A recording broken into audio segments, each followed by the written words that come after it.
This week, I sat down with Congressman Carlos Curbelo for an extensive interview discussing the tax reform bill, Dreamers, and the recent Hispanic caucus controversy. Take a look.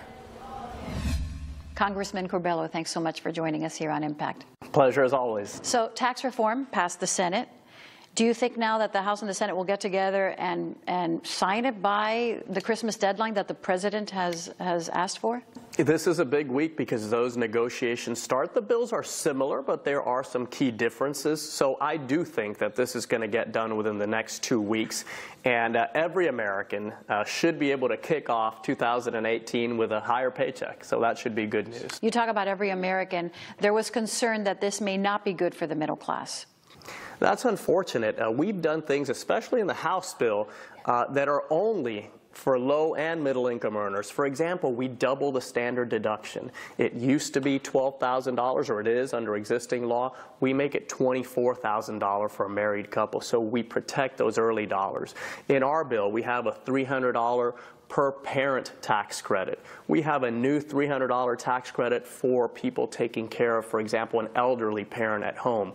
We expand the child tax credit from $1,000 to $1,600, making that first $1,000 refundable. These are all provisions that help middle-income Americans. So the accusations that are out there, most of them coming from the far left, are quite honestly are wrong. I see a lot of support for middle-income families in this bill. What do you like the most about it? That it's really focused on making families more prosperous. We know, Jackie, that throughout this economic recovery that so many have read about, heard about, seen on television, a lot of people haven't felt like they've been a part of it, like they've been left behind by the recovery. What this tax bill attempts to do is to help those families that haven't experienced that economic recovery. We know the recovery was wonderful for people who have big investments in the stock market. Obviously, corporations have done well during the recovery, but a lot of American families have been left behind, and this legislation attempts to help them leap forward and kind of catch up to the rest of the country. Let's talk about the possibility of a government shutdown. You have said that unless something happens with the Dreamers Act, that you will participate in that shutdown as well. So I have never voted to shut down the government because I really don't think anyone wins. But on this issue where almost 1 million lives are at risk, these are young people who are contributing to our country, who love our country, who grew up here, went to school here, pledged allegiance to our flag. Their lives are literally at risk. So I decided to draw a line in the sand and say, we have to take care of this by the end of the year. We don't have to wait till March. The anxiety levels will be very high for a lot of these young people if we wait until next year. So I want to get this done by the end of the year, and I'm very hopeful that I'll be able to vote for a solution for Dreamers by the end of the year, and also vote to keep the government open into next year if we don't have a spending deal by the end of this year. Do you think that there is a resolution in sight? Do you have enough support from your fellow members in Congress?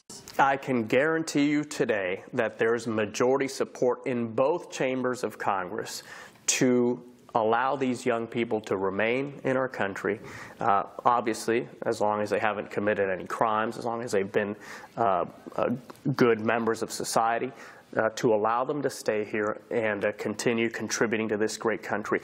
This all-or-nothing approach has yielded nothing for 16 years while we've debated this Dreamer issue. This is the year to get it done. Do you have the President's support on this?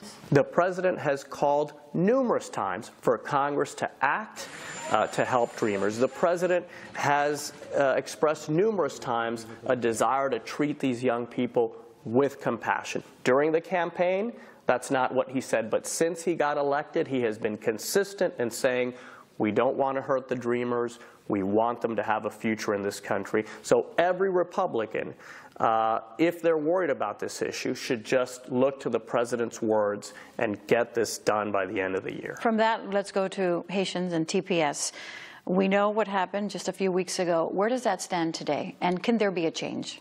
So on the TPS issue, we have a little more time. We know that Haitians will have about 18 months, a year and a half to remain in the country while Congress decides what to do. Here's another issue where the administration, when they issued the decision for Nicaraguans, which was the first TPS decision they issued announcing a cancellation of the program, they said, in the case of the Nicaraguans, it's 2,500 people. It's really a small number of people. They said Congress should act to help these people, because to send them back to Nicaragua after some of them over 20 years in this country would just be unfair. So the administration is kind of forcing Congress to legislate, something Congress has been shy about doing for many years. So I filed the Esperer legislation, which means hope in French, which would give these TPS beneficiaries the opportunity to adjust their status to become permanent residents, again, so long as they're working and contributing to our society, which we know here in South Florida most of them are. These are our friends and neighbors. These are people who support quality of life for a lot of families in South Florida by caring for the elderly, by caring for children. So those that are helping, contributing, we do want to see them stay in our country. It seems like a fair solution. You've been in the national spotlight for many reasons, including tax reform and, of course, talking about the Dreamers, and also about not being admitted into the Hispanic caucus. You're Cuban-American, of course, a Republican. What happened? Can you clear the air? Well, this goes to show that bigotry and intolerance are prevalent all across the political spectrum, especially at the extremes. And the far left came together to discriminate against a Hispanic. The group is called the Congressional Hispanic Caucus, which means that it is a caucus for members of Congress who are Hispanic. I think I qualify. Yet, because I don't agree with them on every issue, even though we're working very closely together on this Dreamer issue, for example, but because I don't think exactly like they do, then I should be discriminated against and excluded. I think it was a true low point for the organization and an indicator of how toxic the environment is in Congress. The Congressional Black Caucus is different.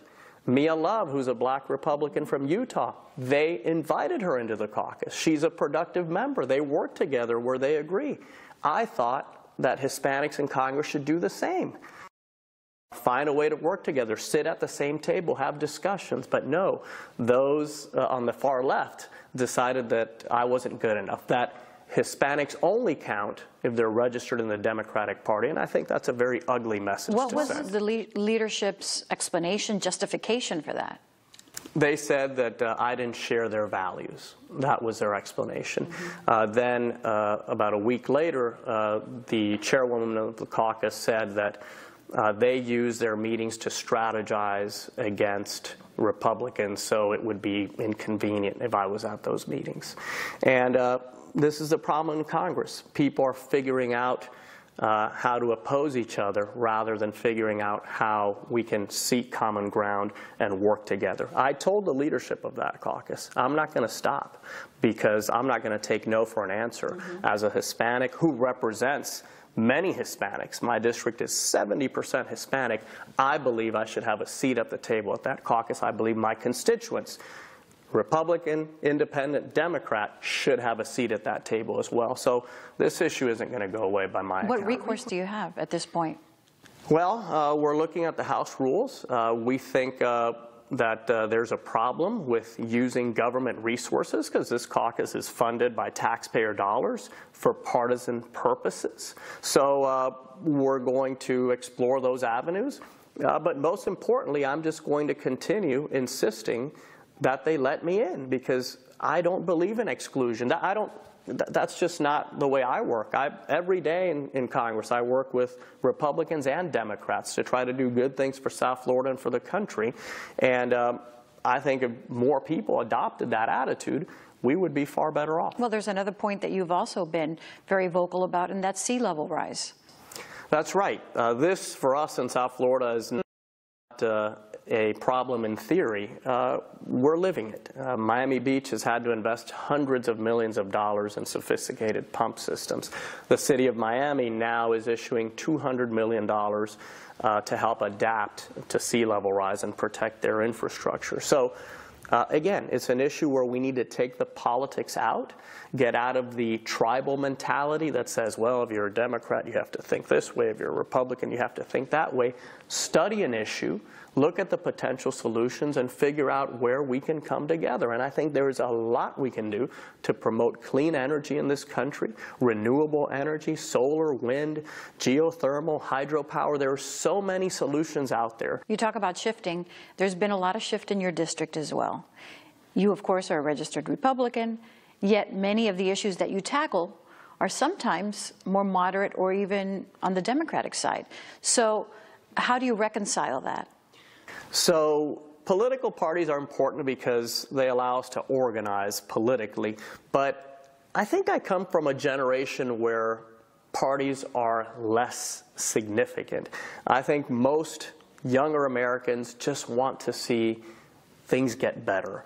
And whether ideas are Republican or Democratic matters less than whether ideas are good or bad. So that's why I've been willing to team up with liberal colleagues like Seth Moulton from Massachusetts, for example, to deal with gun safety regulation. We think bump stocks should be banned. Most responsible gun owners agree. That's an issue where we have found common ground, where I said, look, I believe in the Second Amendment. I want to protect people's right to bear arms. It's a constitutional value. But I also support reasonable regulation. And if we can make it harder for someone to murder dozens of people, we should do that.